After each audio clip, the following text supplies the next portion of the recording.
Hi, I'm Louis. Hi, I'm Cherie. We want to share with you our story of loss, grief, and how we're navigating through this new life together. We want to encourage and provide hope to you as you travel through your grief journey. Let's go.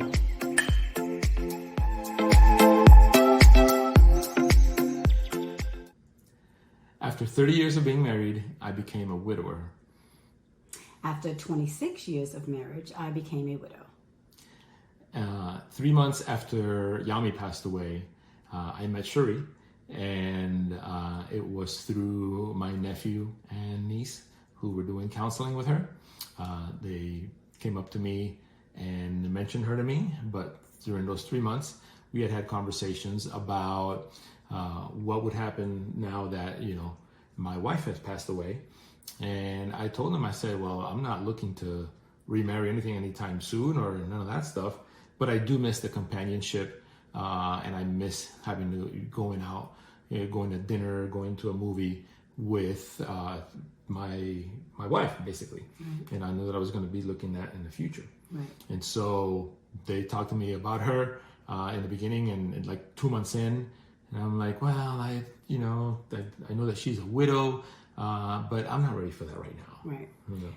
It was about 4 years for myself since Jerry had passed away.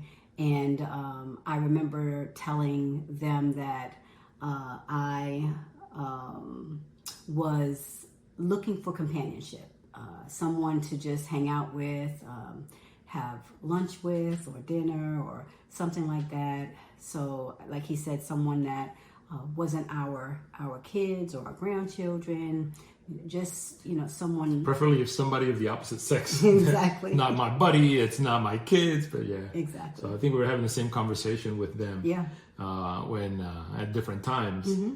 And they were like, light bulb goes on. Exactly. Which is why they came to me 2 months in, and I told them, I said, look, I'm not going to go out online to look for somebody. I'm not going to go to a bar and sit and, pick people up. That's just, think about it, 30 years since I talked to anybody that's not my wife, or to say, hey, do you want to go on a date, or do you want to have coffee, whatever. Right. So I wasn't ready for that. Yeah, and not to say that going online is an issue, because I know a lot of people that were widowed and have gone online and have found, love again, or, that way. So. Yeah.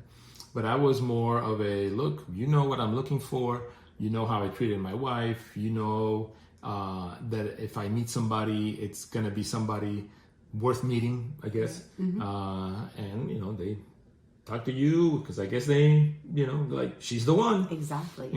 Even though they didn't say she's the one, they said she is, someone. Yeah. We did not start meeting for dating purposes. Like we said, we were meeting for companionship. Tell them about that first call you made. So when I got your number, actually, when they told me about you, it was a month before they actually got your number. Right. And so when they told me about you, I'm like, no. A month later, hey, we're gonna go see Cherie again. Mm-hmm. And I'm like, well, let me think about it. Fine, go ahead. So they go, they meet with you, and they come back to me that evening. It's like, guess what? I got, we got her number. And I'm like, oh man, got a number. So the next day, I was actually the last day. That day, I was actually quitting my job. Basically, I was setting myself up to quit my job and all that. So that day, I put in my resignation, and in the middle of the day, I dialed your number.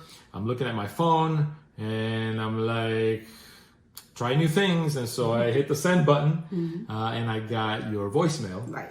And so for me, when I received the message, I knew that he was going to call.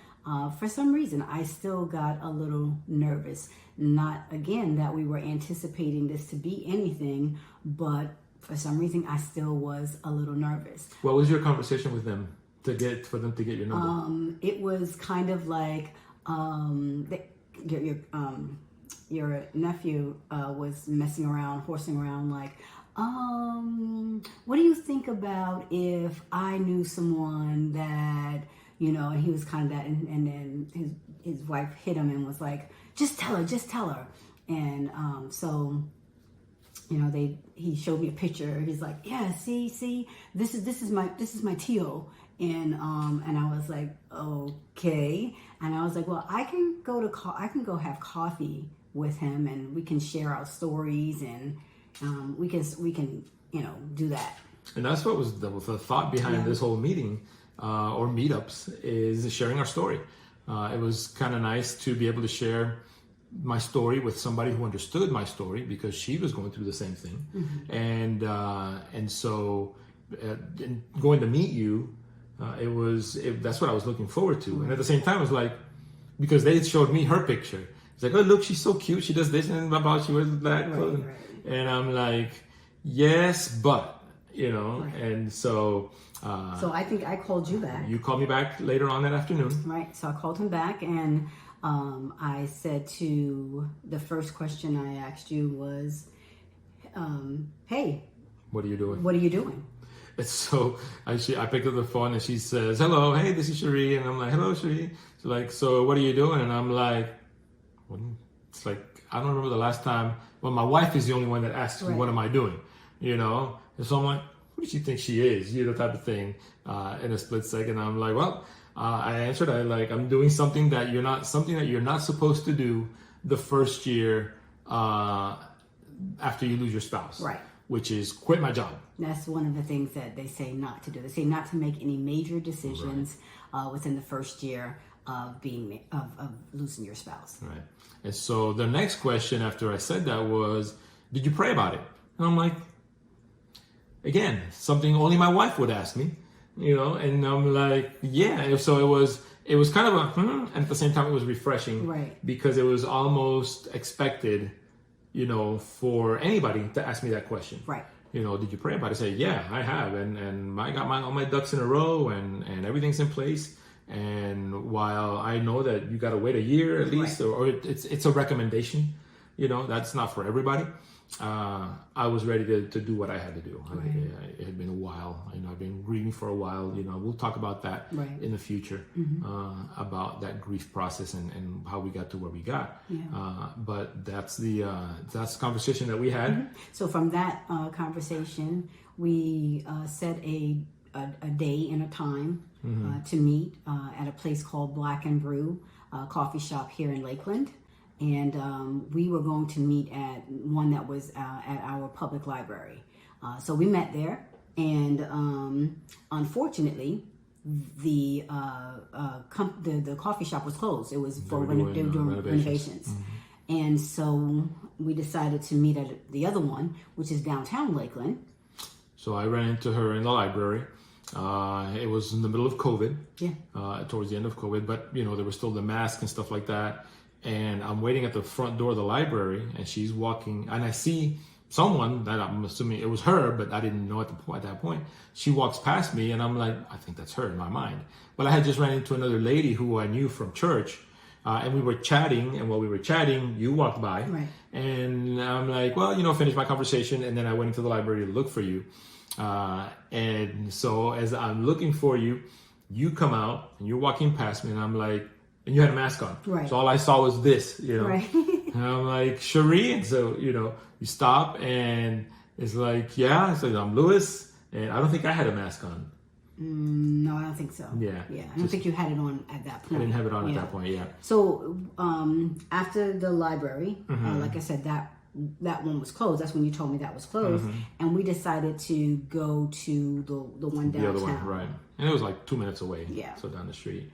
And we went in there, and we sat there, and we chatted for 3 hours and 41 minutes. Yep. And so much so. And it was just over 1 cup of coffee. Yeah. Like we didn't order any food or anything. It was just 1 cup of coffee for 3 hours and 41 minutes. 41 minutes. Yeah. So she had a thing that she had to go to about 2 hours into our conversation, but she decided to skip it. And I'm like, now I know why. How can you not? But even then, at that point, that wasn't our mindset. It's not like I met her and we chatted and I'm like, she's just gonna be my wife, right? Type of thing. It was that was a great conversation. The conversation it was so really good. It was so easy to share our stories. We even kind of maybe broke down a little bit in the midst of it, one way or the other. But it so was even though it had been 4 years for me, 10 months after Jerry passed away, my mom passed away, and so the interruption of grief, had happened because I had to care for my mom. And then obviously 2020 happened. So the grief groups that I was going to, I didn't have. So it was just really good to be able to talk to someone about, my pain and all of that. And then just from that, in fact, today is 3 years since we met. Yes, so, at the coffee shop. At the coffee shop. Yeah. So we went actually this morning to have a cup of coffee there. We sat in our that same table, that same chair. Yes. And then what's funny is that I remember spending $6 on 2 cups of coffee back then. Today we had a meal and it was $60. Right. So, but we had more than coffee. Yes, of course. I was saying we had a meal. Yeah. And a lot more than that. Right. And so, but it was pretty funny. Yeah. It was cool to be there. We did our proposal. I did the proposal there. Yeah, that was awesome. And so, so that's he a story for another day. Well, I just got to say, he closed the coffee shop to propose to me there in that spot, and that was just great. Yeah, but so that's kind of how we met. And that's how, from that point on, we met up, kept meeting up. We realized that this was more than what we had bargained for. Yeah. In the sense of having just somebody to share stories with. God had a plan and said, I think there's going to be more than just meetups for you guys. Right. You guys are going to be used by me to do whatever I want, right. So we've been married now for a little bit over 2 years. Yeah. And there's a lot of things that we learned about each other that are different when it comes to dating, even at our age. Right. When it comes to interacting with a widow versus interacting with a widower, the different things, the different losses that we've gone through, the perspectives. And we'll talk about those different perspectives as we go. Yeah, we're going to talk about a lot of topics that we have gone through since becoming married as a widow and a widower. That's going to be some good stuff. So yeah. It's definitely been an amazing ride for the last 3 years. Yeah. And it's a short amount of time after being married for almost 26 and 30. But it's a new lifetime, a life that we've gotten. Yeah. And here we go. We're still in the beginning of it. And looking forward to what God has in store for us and for anyone that we deal with. So we'd love for you guys to connect and look for upcoming what do you call this? Upcoming videos on our next topics that we're going to talk about coming up soon. And hopefully there are a lot of things that widows and widowers out there can relate to. There's a lot of things that we went through, like I said, as a widow and a widower together. Right. In the dating part, in the marriage part, in the context around us, the families, the friends, job change, home change, so many different things. Yeah. Ministry, even.